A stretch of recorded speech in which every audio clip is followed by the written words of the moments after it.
Tonight, we have new details from neighbors turned heroes as Hurricane Helene surged Gulf waters into homes. 10 Tampa Bay's Adoria Chumba shows us how two Siesta Key men went from entertaining to saving neighbors.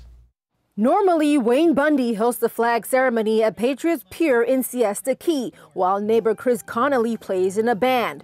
During Hurricane Helene, they suddenly found themselves on rescue missions, and it all began with a startling sight as water started rising. As I came out, there was a family. They walked by this way, and I saw them as they passed the tree, and they were up to their chest in water holding the babies up like that. That sparked concern for elderly neighbors in single-story buildings they knew didn't evacuate. Chris was getting phone calls, and I knew that my two neighbors were out there and they needed help to get over here, and so I waited out and got them, and Chris went and got his friend Lonnie. Lonnie was in a wheelchair. I just got a vision in my mind of a guy in a wheelchair watching his house flood, and said, I gotta go. I looked at Wayne and said, I gotta go, and I went. Paddling his kayak, he got there just in the nick of time. He was floating out of his wheelchair, holding on to the wall, trying to keep himself. All of his furniture was floating in the back room.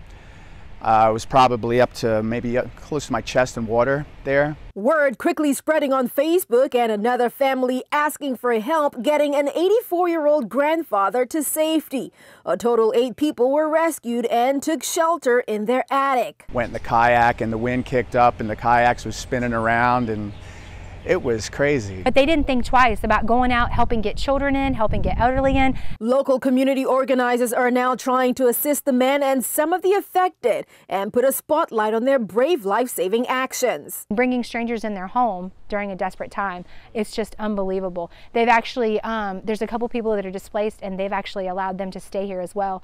Because we're Siesta Strong, we love our neighbors and we want to take care of them. Try to downplay it. It was an amazing experience. You know, and I'm glad I was able to help those people. In Siesta Key, Adoria Chumba, 10 Tampa Bay. And we're glad that they were able to help too, and that they're okay. First responders were able to pick up some of the seniors the next day in an ambulance.